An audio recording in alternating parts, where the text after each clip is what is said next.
What's up, y'all? It's your girl Queen Nita, and we are back with another episode of Aw Facts. Today I'm here with my girl Nita. Long time no see. How are you, baby? I'm good. I'm really good. It's so good to see you. What have you been up to? Like, what's up? All things documentary related. All things like I've just been getting myself together in the realm of like film and writing. Like that's kind of my obsession right now. That's what I'm focused on. What made you so interested in film and writing? First of all, tell me about you. Not so fast. Tell me about you. Etc. If you're into movies and music and things like that, how are you? And things like that. Where you from? I'm from the best island in the Caribbean. Period. You done know. My flag is in my car. Do you want me to go get it? I can put it right here. Rep your flag. I'm from Jamaica, you guys. Obviously. Yes. We love the accent. We love the Jamaican accent. Okay. We love the Jamaican everything. But yes, I am from Jamaica. Mm-hmm. And I just come from a long line of storytellers. Yeah, my grandmother used to tell me stories just out of her head. My mom is a writer. Like, she has her own poetry books and stuff like that. So that was a really fun shadow to grow up underneath. That's really interesting. Because when I met you, actually, it was in Poetry Club, right? It was. That's pretty cool. That's funny. That's true. Yeah. I just remembered that. Wrapping around. Yes. Okay. And what else? Your mom is a poet. Does she have a book out? She has several books out. Do not ask me to tell you the names of them right now. Okay. I can definitely. I'm not gonna ask her. Amazon link or something in the description below. If you're interested, you can purchase. Yeah. And are you still into poetry? I still write poetry, but I've evolved more into writing stories. Okay. And scripts. I feel like once you're a poet or someone who puts together words in like a poetry style fashion, you're always doing that subconsciously. Right. So like in my notes, if you go in my notes app, you're gonna find like random little things that I wrote down. That's me like too. Little sentences, right? Yeah. And then you never really finish it, but it's like there. Yeah, it's there. You know? And you can like go back and reflect on it, and like you write a little more, and you go back and you write a little more. I feel like once you're a poet, I feel like you're always a poet. No, I feel like that too, because sometimes I always go back to poetry. It's just like a safe space for me. It's like the easiest way for you to even kind of work through your thoughts and feelings on a subject too. Like when I feel confused about something, I find myself, I don't want to say rhyming words because no, it's not rhyming, you know. I mean, it can be rhyming, but it's a way to express yourself. So that's always good poetry. So do you feel like storytelling is a part of your purpose? Like your purpose in life? 100%. Because you started with poetry, now you're into documentaries, and your grandmother and your mother were a part of storytelling. So do you feel like that's a part of your purpose? 100%. And when I say 100%, I mean 100%. Everything about me, literally on my LinkedIn, on my like little thing, it says my name and then it says Storyteller. Oh, wow. I literally base everything around that because I think every single thing in life has a story attached to it. Yeah. There's nothing that is nothing happens for no reason. Of course. No one is who they are for no reason. This table has a story. Why I have my nails like this has a story. Every single thing has a story. And the funny thing about it is we think it's so mundane. Yeah, right. Do you know what I mean? Yeah. Like we'll say, oh yeah, I just bought this top. Right?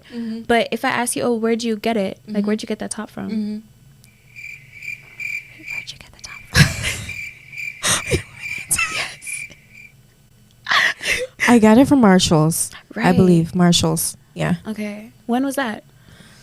Man, last summer. It was last summer?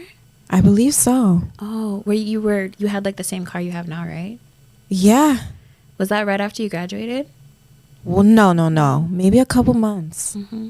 So like, did you like find it immediately when you walked in, or was it like? No, it was just something cute. I saw it and I was like, dragons, purple. It's me. You know? Yeah. How'd you feel that day? I felt like I got a new outfit. I felt like a cutie.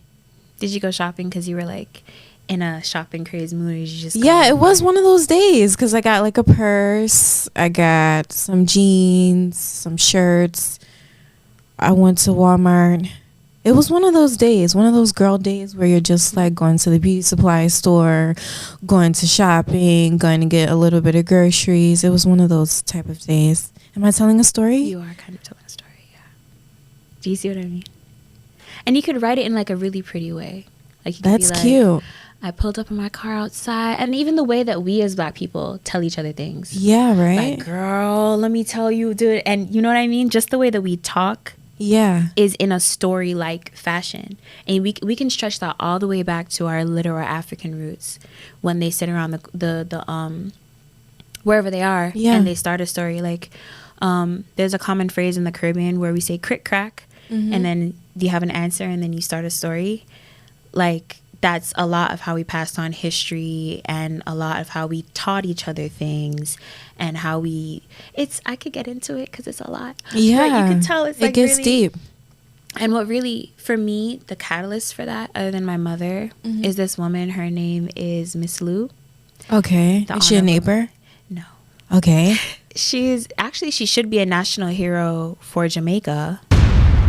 Miss Lou. Miss Lou, thank you. She's a preserver of Jamaican cultural history. Oh, wow. And a lot of the way that she does that is through preserving our stories and our songs through song and story. Right. So I'm kind of obsessed with her. Like if you go on my Instagram, you'll see I have like a picture I dedicated to her. Like I've done a lot of projects. I've emailed her sons and spoken to them. Oh wow. She's the first storyteller that I really like connected with, and that's a lot of the reason why I have passion for cultural preservation too. Yeah. That's interesting. Miss Lou. I have to look her up. I got to do some research on her. Miss Lou. Besides Miss Lou, your mother, who are some of your other favorite storytellers? Oh my gosh. Your one favorite. Like if you could go to dinner with this person, who would it be?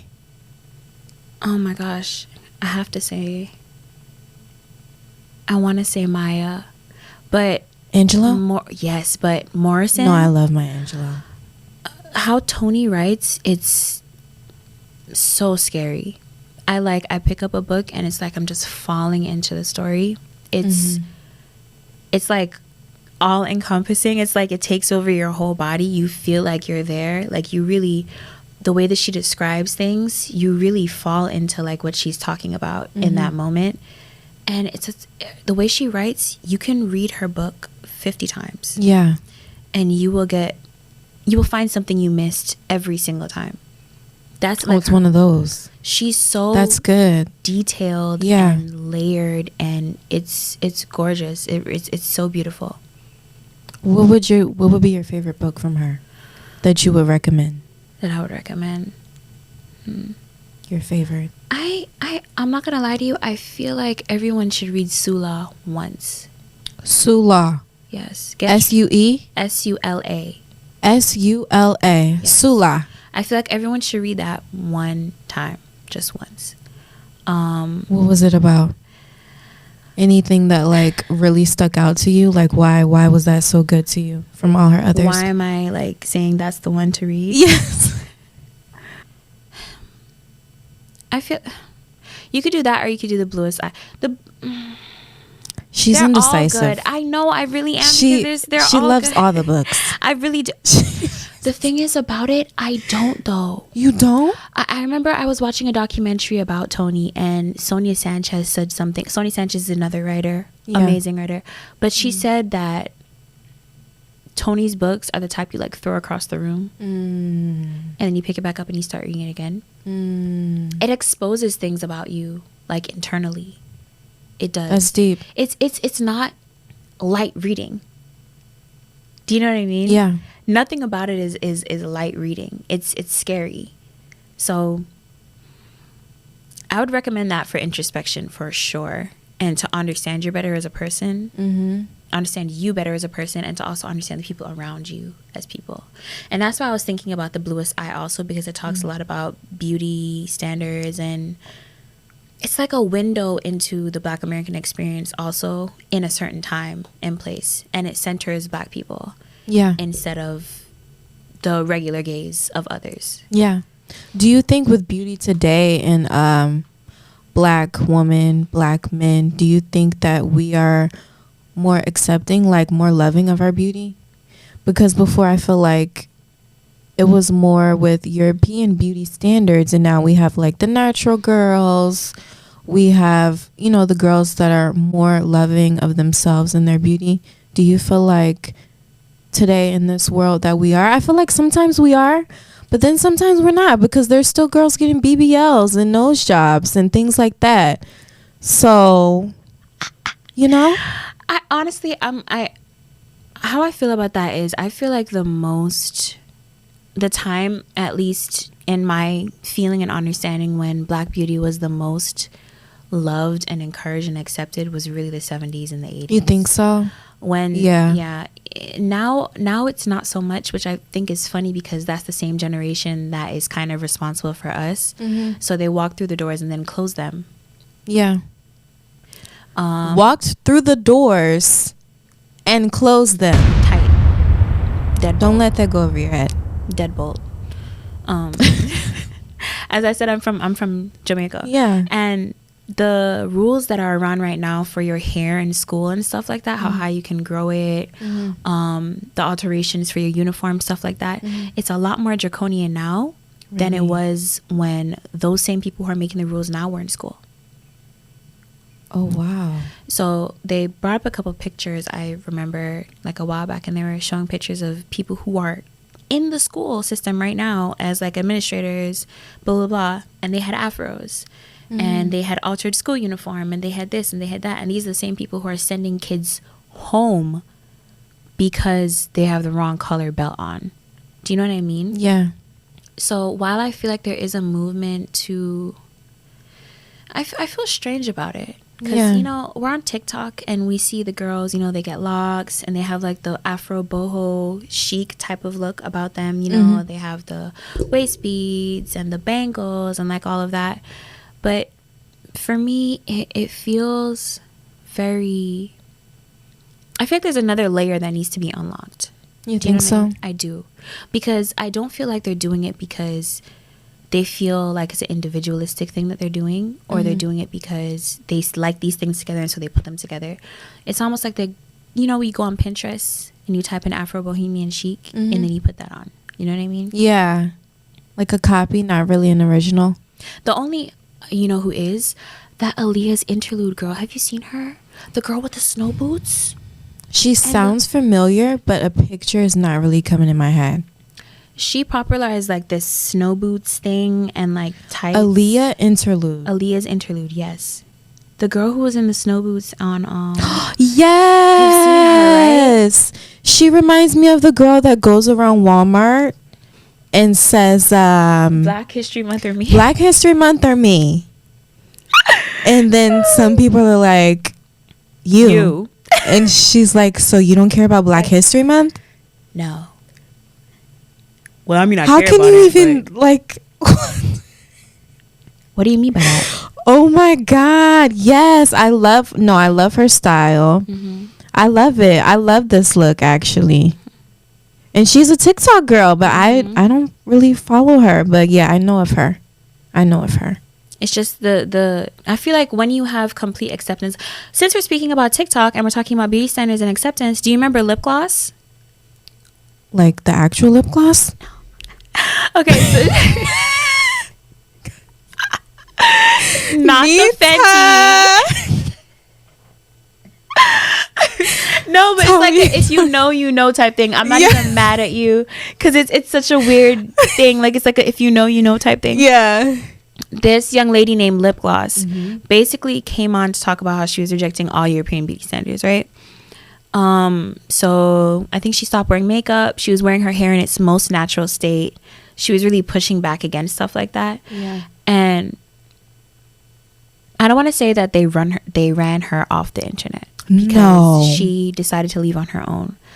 But the amount of hate and vitriol and comments calling her an animal and all sorts of different stuff, yeah, it was really bad.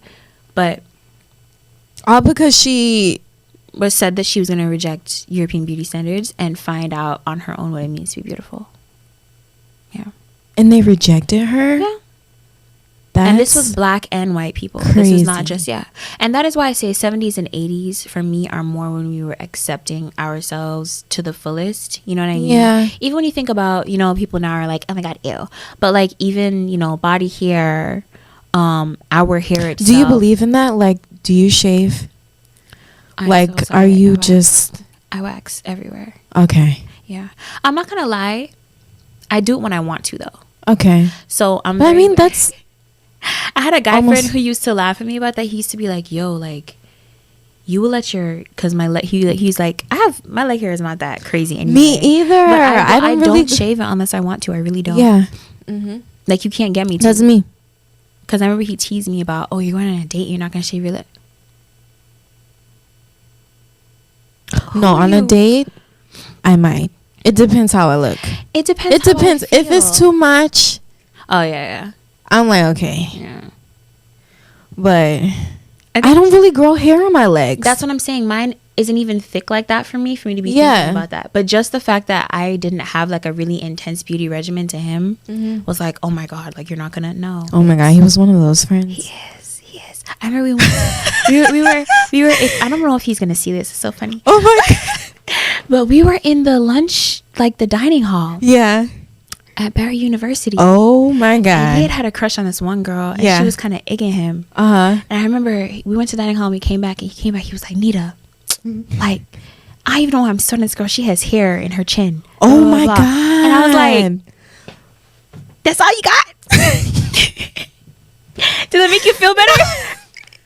Because she got hair. Oh, she got hair in her chin, so I don't care if she's not feeling me. Oh my God. So when she plucks that out, how are you gonna feel? No, but she gonna be bad once the hair on her chin go away. The funny thing is, even with the hair in her chin, the girl would still look good. What do you mean? I saw her too. I have eyes. The girl looked good. I don't know if you. But was it like a lot of hair, no, or was it just like little hairs? I saw her after that. It was literally the thing was that it was long, so you can see it. But I feel like it was just like 2 or 3. It was probably just one of those days. But sometimes boys are funny. That's why I don't care. I don't care about how they feel about me either. Little and anything. No, me either. Which is how when I was talking about the 70s and 80s thing, to piggyback off that, I really appreciate my parents. Do you feel like men were more accepting of like body hair then? Because I saw a lot of old pictures where, women were in the club naked, but they had like a full bush down there. Absolutely. And for some men it was like a fetish almost. So that's like the bush? Yeah, so that's like on the other spectrum of like caring. Like but they don't like, even men now, they try to act like they care about, the situation, but they really don't. Like you see it on Twitter all the time. Girls like, oh, like I'm gonna wear my granny panties tonight so that a guy doesn't wanna blah blah blah, and they're like, I don't care anything about that. Like, yeah, they don't. Some of them don't, but some of them are feminine or too worried about what the feminine is doing. Yeah, too worried about me, worried about you. Anyways. Okay, so we talked about the beauty standards of the Black woman. Let's get back to storytelling. What are your favorite shows out right now? Oh my gosh. Okay, so I'm not gonna lie, I stopped watching TV for a while. Me too. But I'm just like literally this week and last week I just started getting back into it and like watching new stuff that's come out. Again, I cannot stop singing the praises for Abbott Elementary. Quinta, you did your big one, honestly. No, for real. Give it up to her. So well written. I'm so happy for her. I'm so proud of her. Everyone in that show, acting wise, is carrying their weight. Yeah. There is not one lightweight person on that show. Like, when they were scraping up everything in awards season, I was like, every single one of them deserves to have something, because it's airtight. Yeah. It's airtight. Every performance is airtight. Like that white boy, what's his name? Jacob. I don't know. But Tyler Williams? Is that his name? Tyler Williams? No, the black guy from Everybody Hates Chris. He did amazing. I love it. I love his role. Okay, y'all, I'm not gonna lie. I watched one episode of it because I've never heard of it before, but she introduced me to it, and I like it. I think that I'm going to continue watching it. I think that it was a very good show. And, you know, she put me on. She told me that the main character, Quinta. Well, her name is Janine in the show, but Quinta is the real person. Okay, Quinta is her real name. And she's from the Vine. What'd she say? A large. He got money. It's just amazing to me how, you know, we can put up a camera, we can get on TikTok, we can get on YouTube, and how far we can go. Like, that's amazing. Oh, hold on, you guys. I found it. Reese's Pieces. She got the audio first. And a large popcorn. A large? You got money. He got money. A large? I feel like you got money. He got money. No, for real. And then I was mentioning to her, after that, she got basically kind of scouted by BuzzFeed. Mm-hmm. So if you don't remember her from the A Large, if you type in Quinta and look at BuzzFeed, you're going to find tons of videos that she wrote in, that she acted in, and then she eventually rose to that. And then we were talking about Issa and how that's very similar. I'm so happy. No, I'm proud of Issa because I watched Insecure. Did you watch Insecure? I watched some of it, yeah. Oh, that I love the show. Honestly, I feel like it's very relatable though to like young people, young adults, and you know what she was going through. Absolutely. Going down, getting up, her boyfriend situation, and it was crazy, but it was real. It was very real. So I like Issa. Have you ever read her book? The Awkward Black Girl? I haven't. Is it good? I started it. I didn't finish it, but it's really good. I think it's funny. She's funny. Yeah, she's pretty funny. What do you think about Tyler Perry? Because he's also like a big producer, a big person in the industry, but I've been hearing like mixed reviews type of opinions on him, you know? So how do you feel about him? First of all, the first movie that I saw in a drive-in was Diary of a Mad Black Woman. No, I saw it on Netflix the other day. I just watched it again. Yeah. Which is why I am saying this, because that show is comedy. Mm-hmm. That is so, like, it's the stuff that's not supposed to be funny that's funny. Yeah, right? But yeah, honestly, I feel like, it's going to sound strange, but I feel like he's left a hole in the industry. I'm not going to lie. I feel like the type of movies he was making in the beginning were really funny, but also just really sincere, and they had a message in them, and it just brought a lot of people together from a lot of different places. Almost like the Friday franchise, you know, with Ice Cube, how he has like 2 more movies. I think he's coming out with a 3rd one, but every time a new iteration comes, he has new talent come. Do you know what I mean? Yeah. And he's expanding the universe. Yeah. And he gives people opportunities, you know? I just feel like now, I feel like his work is not indicative of that. I don't feel like so? Yeah, I feel like the writing is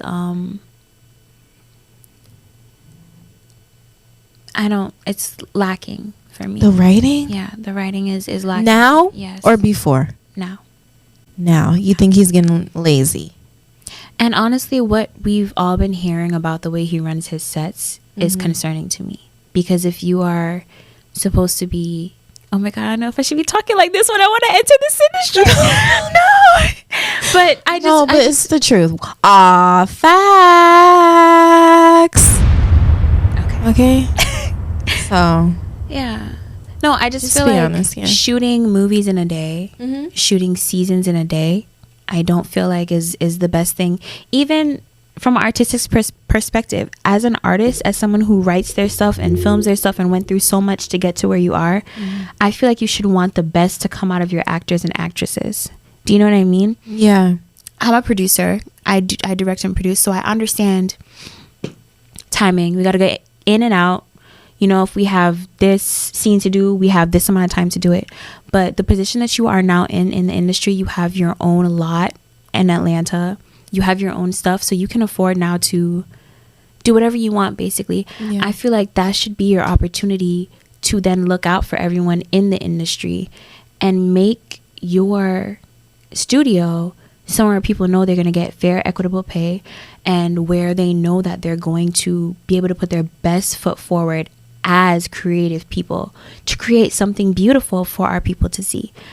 I feel like you should allow people to write.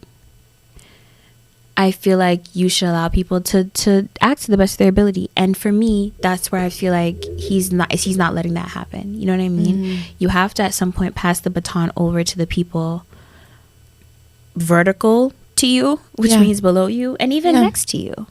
That concerns me, you know. Why do you think that is? Because he gave up the whole Medea thing. So do you think that he's just... Because I feel like, okay, Nicki Minaj, for example, she was... Do you like her? I love her. I used to. Just an example. She was she still is a great writer to me, but her music was different, you know, in the beginning, with her lyrics and everything. I just feel like now she's getting lazy. The thing is with Nicki, respectfully, I mean, like, she has a baby, I understand, but... Oh, no, it's nothing about the baby, honey. Because I used to love her. No, I really did. Before she started like collaborating with Predators and stuff, and then married one and did all that weird stuff, like, I was a Nicki girl. I wasn't a stan, but I loved her. Nicki so you were a Barb. I wasn't, but you're not a Barb anymore. I wasn't a Barb, you weren't a Barb, but you were just like, her. You liked her. I loved her. Okay, cool. I used to know like all the lyrics to all her songs.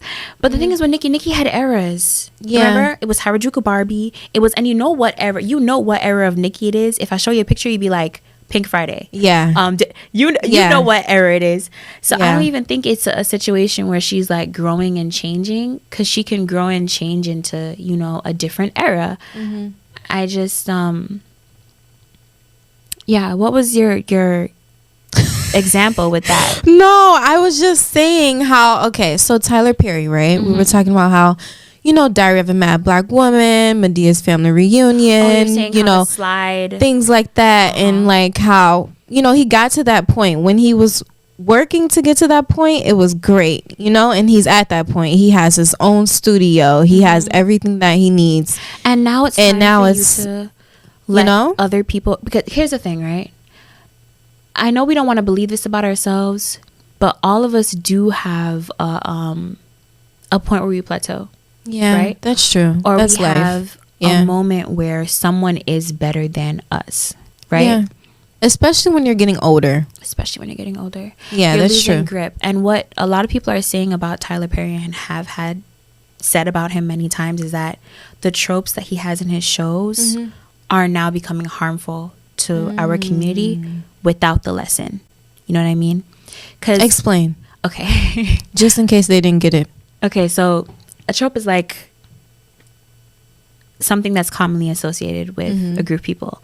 It's most likely negative, 9 times out of 10, right? So, for instance, the baby mama, you know what they say about Tyler Perry films, you know, she's married to the dark-skinned husband who's abusing her, and he beats her, and then she meets a light-skinned man who chops cuticles for a living, and he's cuticles? Christian, yes. Because the dark-skinned one was rich, but this one is poor, but he's rich in God, right? And do you know what I mean? Like, it's like all these tropes, but at the end of the day, he gives a long speech that, you know, baby, what you have to do is you have to put yourself first. The grandma, that's when the grandma comes out. You have to put yourself first. You know, you need to play some grit ball. You know, stuff like that. Like, there's a lesson wrapped up in all of that. You know what I mean? So it feels safer to laugh. But I feel like now it's all the trope, none of the message, and the tropes aren't even funny anymore. Do you understand what I'm saying? Yeah. And Tyler has so many writers that he could use, and that so many great people out here who their brains are just bursting with all of this, honestly, God-given talent, if you want to talk about Christianity and stuff. So you have all this God-given talent around you, and you're refusing to use it because what do you want? You want to be the only one. I have an issue with that. Yeah. And the thing is, and that's also what Nicki has an issue with also, is letting the baton be passed. Right. Do you get what I'm saying? Yeah. She could do what, oh no, I can't even say this. But Cardi, right? Cardi's not even an OG in the game like that. But what does Cardi do whenever a new girl comes on the scene? Oh my gosh, shout out to girl. Yeah, Cardi's very supportive. Yeah, I've seen that. Yeah. So imagine Nicki the Ninja, let me stop. Nicki. Imagine all that. Nicki, like being Nicki, being someone like that. Imagine me as a female rapper coming up in the game, and Nicki's like, "Hey girl, like let's do a song together. Let's this, let's that." Die, right? But it's like once they get, other people can put you on a pedestal. Don't put yourself there. Right. Because it's going to cut you off from the possibility of other things that you can do and be. Right. And it makes you put yourself in a box, because it means you can never fall off. Yeah. Do you understand what I'm saying? And what your interpretation of falling off is what's going to keep you in the box. Yeah. Because what Tyler Perry's interpretation of falling off is him passing the baton, is letting somebody else be in control. Do you understand what I'm saying? Yeah. I get it. And that's a problem. And in Nicki, for her, falling off is not being number one on the charts. She needs to be okay with that not being a thing, so that she can. And funnily enough, I feel like if she let go of that, her stuff will go up even more. Do you think it's the ego? But definitely, it's a trap though, because I generally don't think that being an ego all the time, I don't think that's a fun place to be. I don't think you're having a good time there. You know what I mean? Because even ego is you can never truly just let yourself be, because you feel like you always have to be of a certain standard, and it cuts you off from other parts of yourself, right? From other eras. Like, remember when Nicki was doing the Harajuku Barbie stuff? Yeah. Hair on 1,000, clothes on hair, 1,000, blah blah nails, blah, everything, shoes. Yeah, but then do you remember the era after that, where she was wearing, all she would come to in the red carpet with the black ponytail, black dress, the ponytail, or like the middle part bust down, and that thick eyeliner. Sometimes she wouldn't even have a lip on, just serving body, face, all that. To do that, I feel like you would have to, your ego wouldn't be as high at that point, because you were able to let go of all that. Do you understand what I'm saying? But yeah, I feel like you have to be in a place when you are an artist and you're someone who creates things, you have to constantly keep yourself at a point where you are at an equilibrium, because going too far in either direction is going to stunt your growth as said artist and creative. Oh my God, really talking about it right now? No, really, this is good. This is good. Yeah, I completely agree with you. I think that, she should, Tyler Perry, Nicki Minaj, I think that they should pass that baton on, because they've already reached that level. Tyler Perry, he's made a lot of money. Nicki Minaj has made a lot of money. I feel like they've reached that level, and, they should pass that baton on. That's why I admire Drake. I love Drake because, even though he's mainstream, but he always collaborates with people like Lil Baby. Who else? 21. A lot of people. Can you do something for 21 me? Savage. Everybody. Who hasn't Drake collaborated with? That's a serious question. That's a serious question. And if he doesn't collaborate with them, he's like in the club with them. I'm thinking. Like, he's like, yeah. So, and you don't really hear a lot of drama about Drake. He's tucked to. And the thing is, it's not even about the money. It's about your art. Like, everyone has, when you reach the end of an era, you've reached the end of that era. Of course. You can feel it. Of course. Right? So I feel like once you reach the end of something, you need to allow the next thing to come in. That's my issue. But sometimes they want to stay on that high. If you don't have a dip, they don't want to dip. They want to stay. Thing is, they don't even have to dip in the public's eye. Do you understand what I'm saying? When people, like when Beyonce goes away for, let me not use that as an example, because nobody can use her as an example for anything. But when artists have a moment where they back away from the public and they come back and they have something fire, while they're gone, what their legacy is a perfect example of this. Rihanna, right? Oh yeah, I love Rihanna. Her last album was Anti, right? Anti. Anti is still a very, very beautiful, perfect work of art. I still listen to that. I love that. I love that album. I really do. When you listen to it back, it sounds so beautiful. It sounds like a classic, well-written, well-produced album. Imagine if after that, and her voice, beautiful. Imagine if after that she said to herself, "Oh, it's not charting anymore. Let me just make something." Do you understand what I'm saying? Yeah, I get it. It's like Kendrick. You know, we don't talk about that album, that one album, right? The last album, was it the God album? No, it's not the God album. It's the album that came out the other day, but we don't really talk about that album. We pretend that his last album is the album with I on it, right? Yeah. And we pretend that's the last one because that's the last really, really good, solid body of work. I feel like, respect to Kendrick, because he did go away and he came back, and that is what he delivered to you guys. And I'm happy for whoever loved that album, and, you know, blessings to you. Yeah.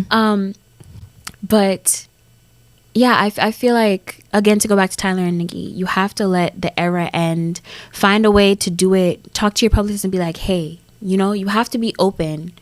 And this really brings me back to people like Andre 3000, and Erykah Badu, and Jilly from Philly, hey girl, and people like that, because Andre is gonna go in the cut and not talk to nobody and go in the woods with a flute. Do you understand what I'm saying?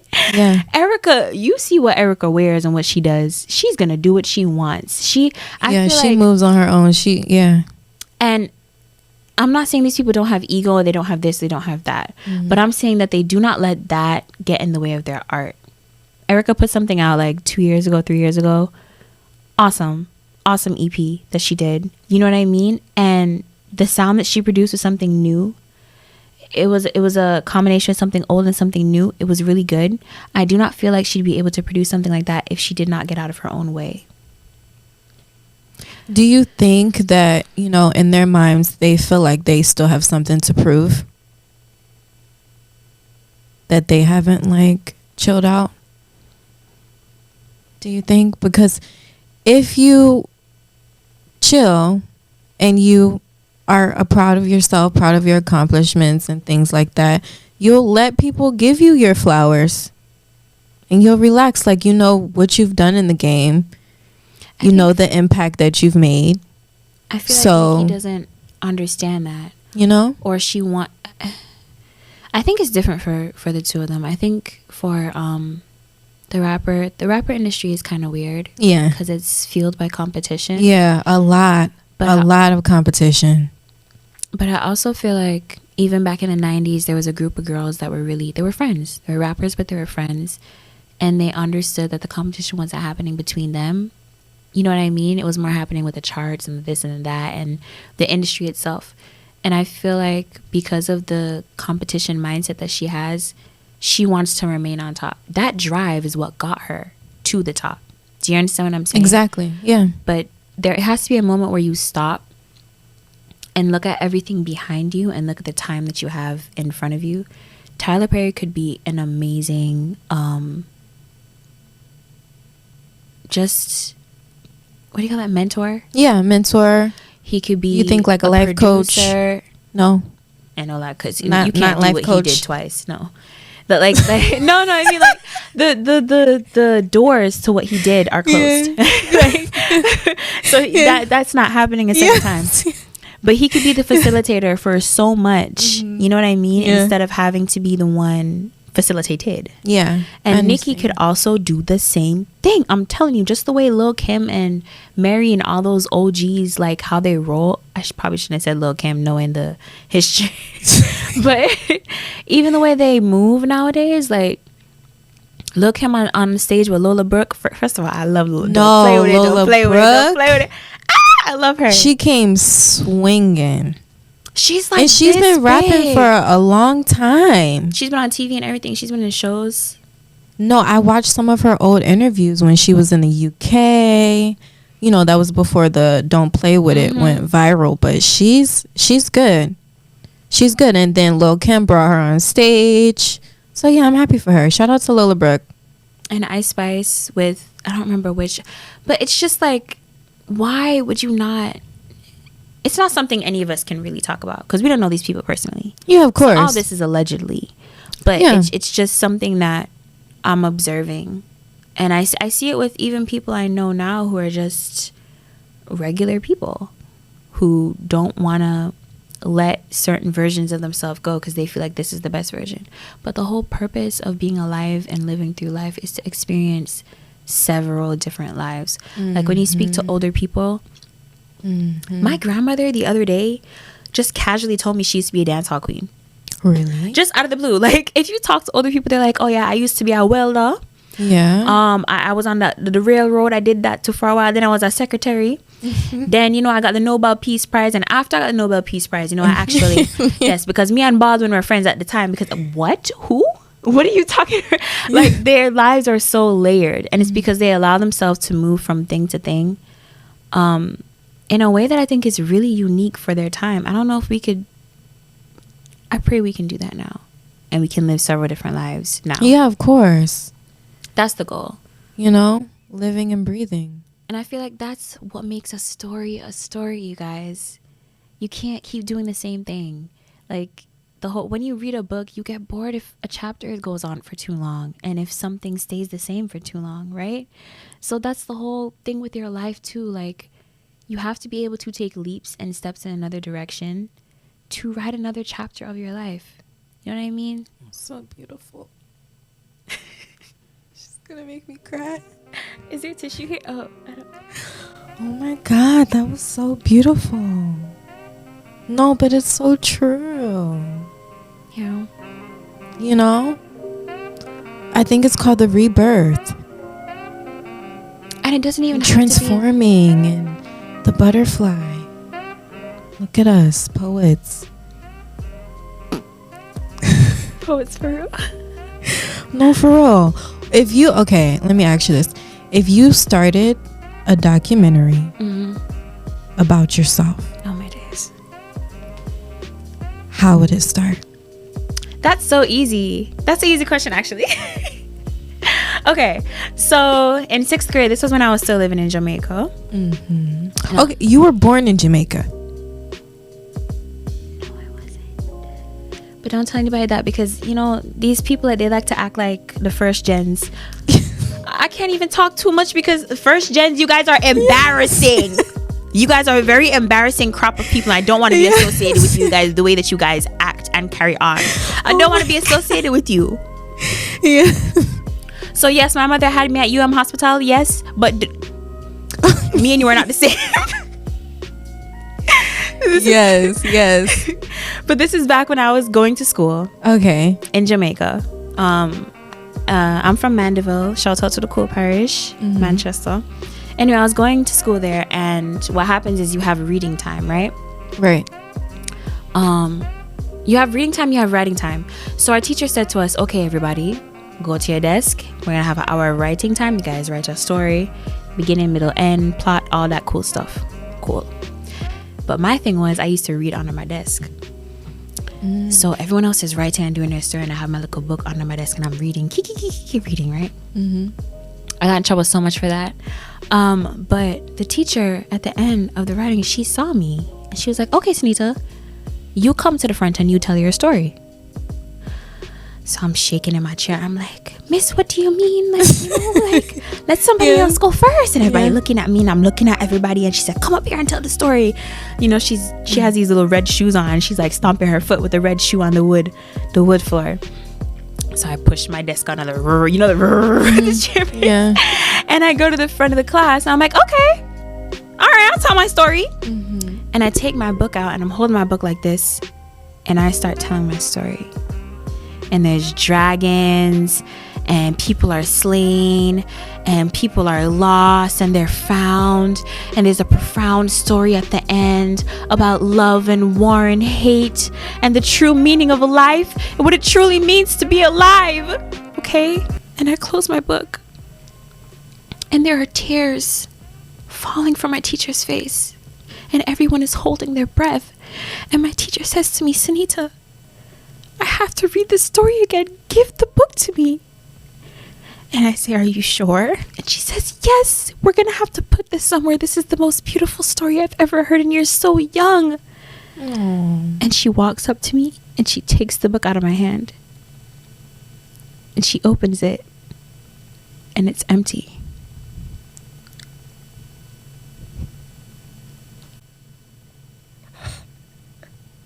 You made that up? And what did she say? Nothing, because she was in shock, and she called my dad.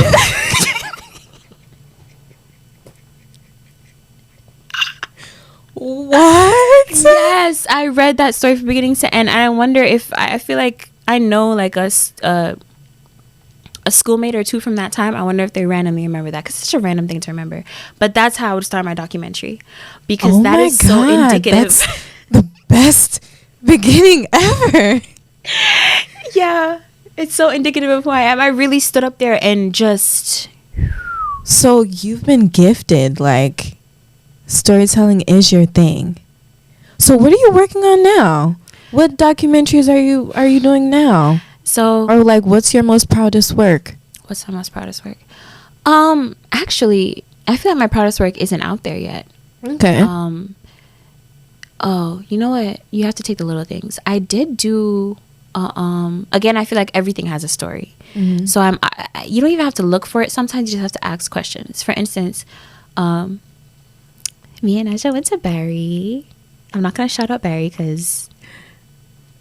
Because let's just stop there. Yeah, let's just stop. Yeah. But they added an Avid program there. You know. Oh, John. wow. Yeah. Yeah. Mm-hmm. And I was like, we've never had an Avid program. Like, how did that happen? Yeah. And John sighed. And I said, let me get my little... Yeah. What you sighing like that for? What happened? Yeah. And when he finished telling me about the trials and tribulations he had to go to get Avid to be taught at Barry University. Avid, which is a software that is being used in almost every news station. Yeah. Anywhere where you film things, right? Yeah, the editing, yeah. When he finished that, I said to myself, that is what I'm going to do my next project on. Avid. Yes. So I literally told the story of how Avid came to be at Barry U. It's like 6 minutes. It's cute. No, that's cool. But I love that. And that's a good story. Yeah, I love that. So that's what I did. But I'm writing other things. I'm really starting to get back into the groove of it now, because I just have all these ideas and I'm not doing anything with them, and I don't get them for no reason. Of course. You know what I mean? And you were gifted with it. Mm-hmm. So I feel like it's my thing. I it is. Truly do. So because the story you just told me, and you didn't write that down. I was just there like, there's no you know when you put way. Oh my god! When you put your finger on the book and you're like, da, da, da, da, da, da. And then the red and an actress like what? Honestly, and truly, if I wasn't a writer, I'd be like, that, because I really was. And bro, oh my god, I just remembered. I was so committed to it. I'd be like, because if you know me, you know I have bad handwriting, and my teacher knows I have bad handwriting. Yeah, okay. So every once in a while, I just remembered. I would go, yes, to pretend I wrote something bad and I'm trying to read it. Like, oh my god.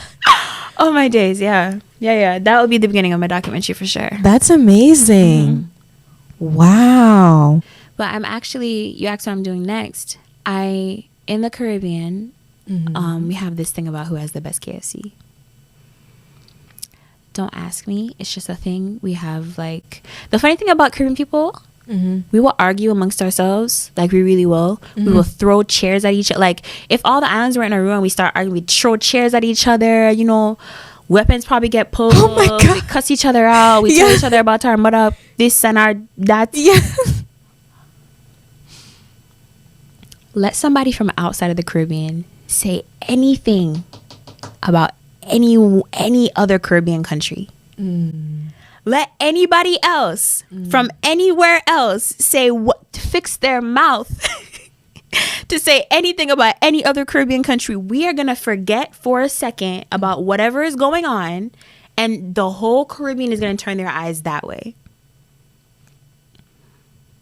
Like, you don't want to do that. Like, I don't know if you're on Twitter or not, but I think it's so funny. There was a period of time where we used to have island wars and stuff. Oh my God. And Island wars? Yes. On Twitter? Yes, we would like yell at each other, and like somebody would come up with something to argue about. Yeah. And everyone would just chip in and chat. Twitter is a whole different place. That sounds intense. But every once in a while, like, with respect to the diaspora, every once in a while, like, an African American would say something, or like someone from the region of Africa would say something, or like a white person would say something. Yeah. And all of us would be like, who are you? It has nothing to do with Accounts have been deactivated. Yes, Okay. yes. Listen, it's don't do it. Oh my God. But anywho, we're fiercely competitive within ourselves, and we have this thing about food and about KFC, because even though KFC is a franchise, depending on where you go, the franchise owner, when you own a part of the franchises of KFC, you can kind of tweak the recipe a bit, from what I understand.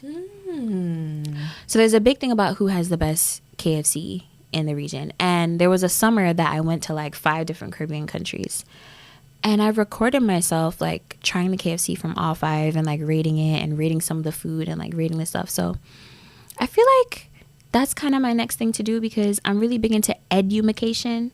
So I feel like I would center my video around that, but like sneak in like historical stuff about the country while I'm doing it. Yeah. So that's kind of what I'm working on now. Okay, since we're talking about KFC, which chicken is better, KFC or Popeyes? Popeyes. Hands down. No competition.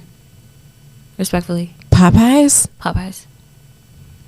But KFC just has that flavor. Can I tell you a secret? I've never eaten KFC here.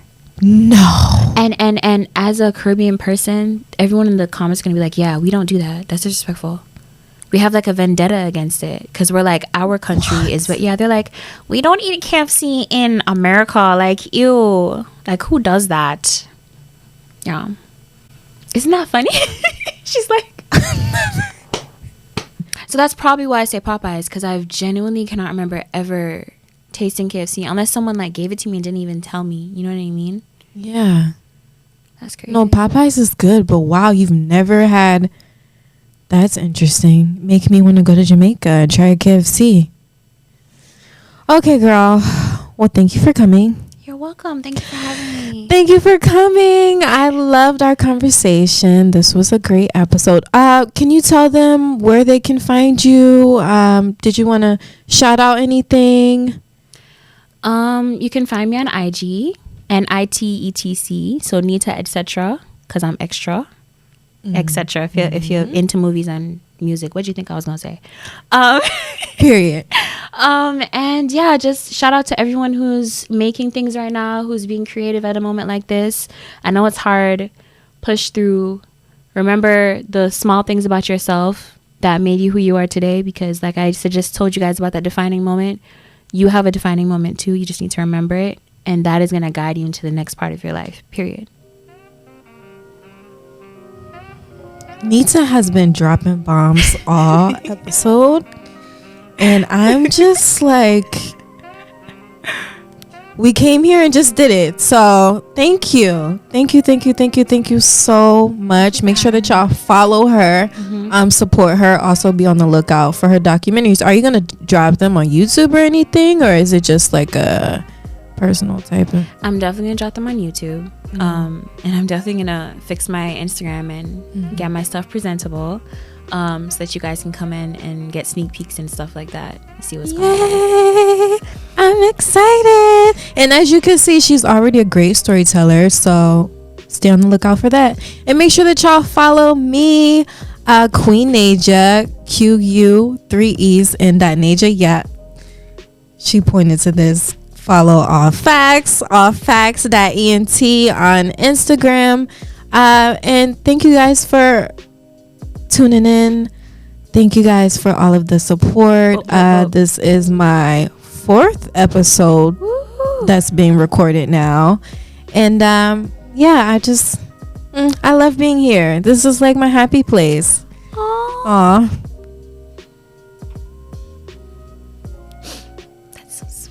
See, that's her purpose, you guys. You know, This is my happy place. So thank you guys. Make sure that y'all tune in to all of my episodes on YouTube, Google, Spotify, Apple Podcasts. Where you can find a podcast, you're gonna find her there. Period.